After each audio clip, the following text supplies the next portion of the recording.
I am extremely nervous to be here. Give me a minute. Oh, you human being. Must not be that far off, because here you are. Here I am.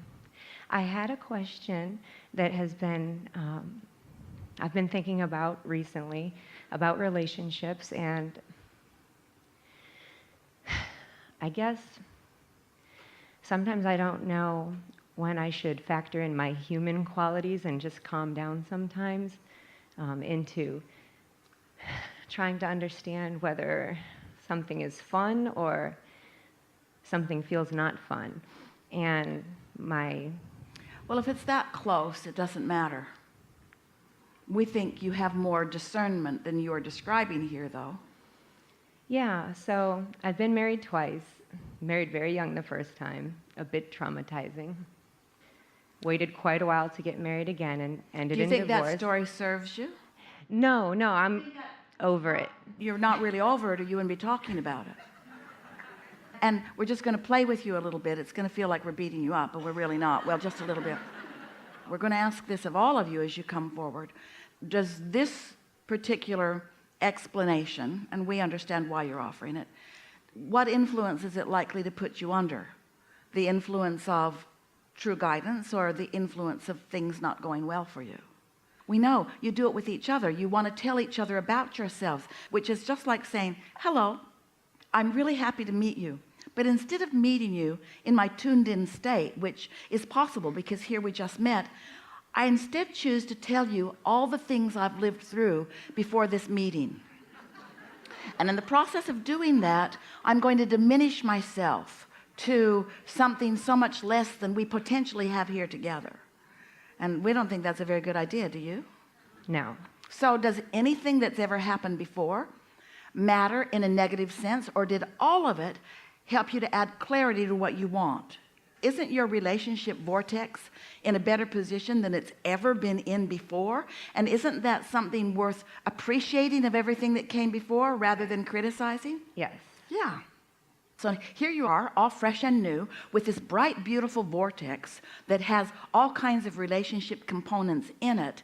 So what conversation are you wanting to have right now with us to enhance your relationship with that?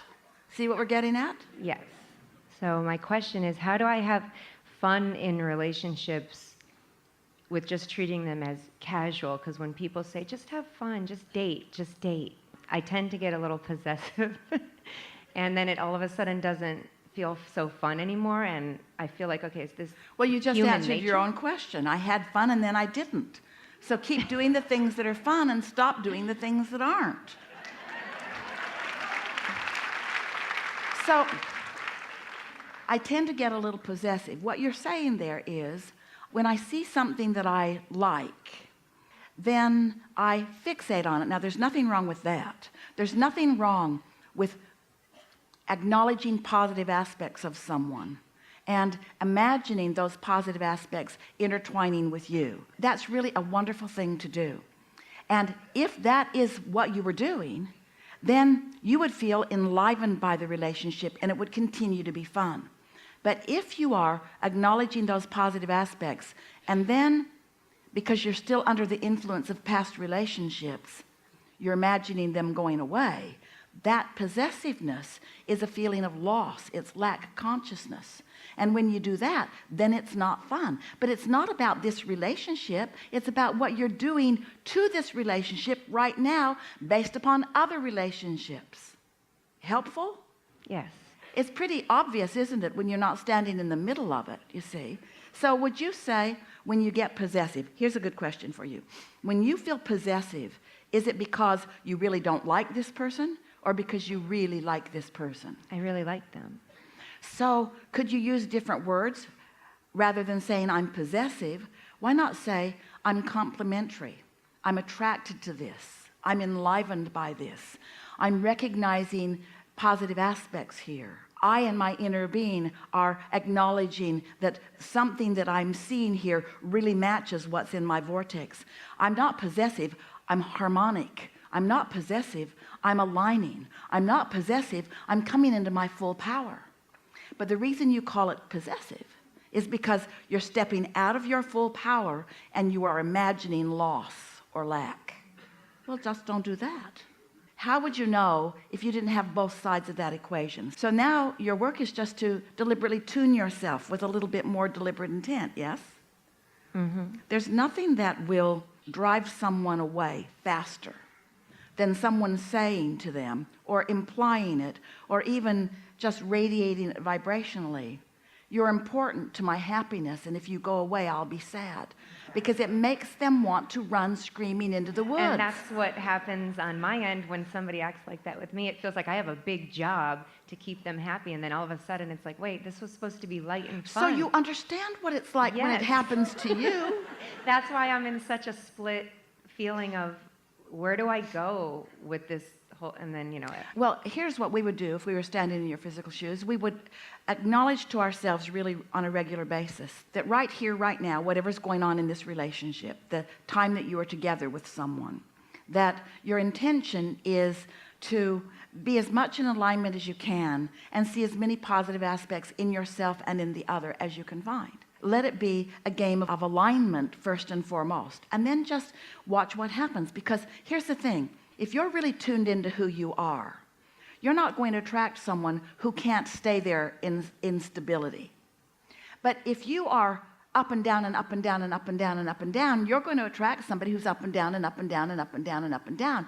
Then it's just an exhausting relationship. So you've got to be the steady one, because you can't ask anybody else to be it. Now, sometimes you all have the good fortune of meeting someone else who is a steady one.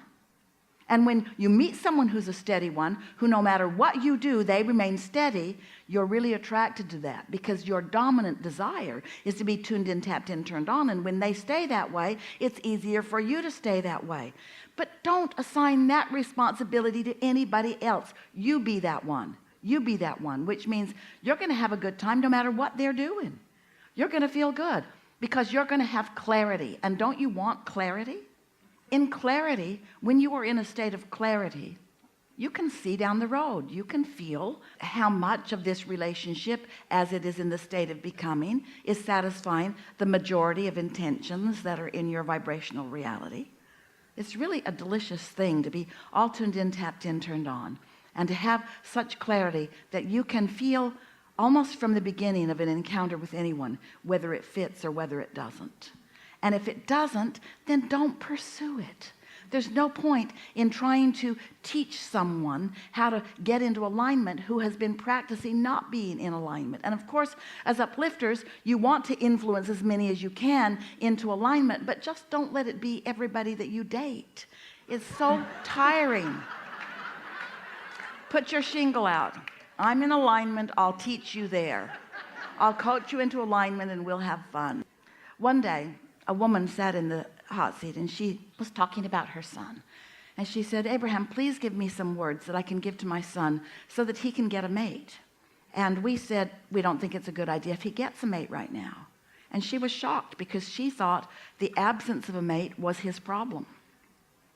We said, if he gets a mate right now, she will be just like he is. She will be depressed, and she won't have any money either.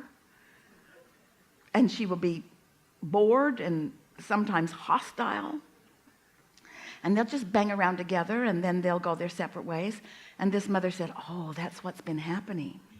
And we said, what you want to do before you begin pursuing those impulses, because those impulses come, in other words, you can be under the influence of loneliness and have an impulse to go find a partner. Not a good idea.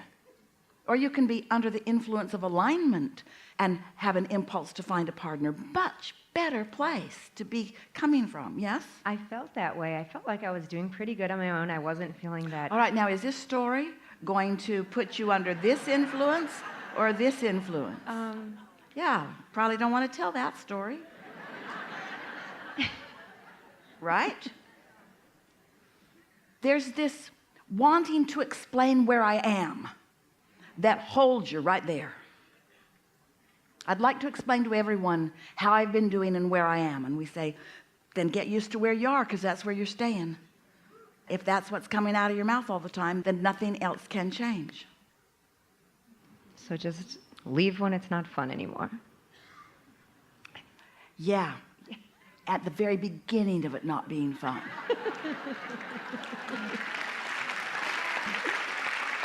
But you know where that beginning is? Before you even meet the person. That's what we just encouraged you to do. Leave that story before it wasn't fun. Leave that conversation before it isn't fun. Leave the retelling of this story and the recounting of this relationship. Leave it all. Because you know what? When you tune into who you really are, you change the past.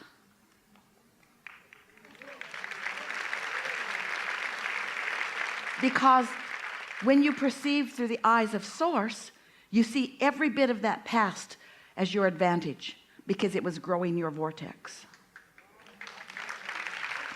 So you don't feel bad about any of those fractured relationships or relationships that blew up, because you know that every one of them helped you to realize who you are and what you want, and you're appreciative of every one of those. Yeah. Enough? Yes. Really good. Thank you. Really good.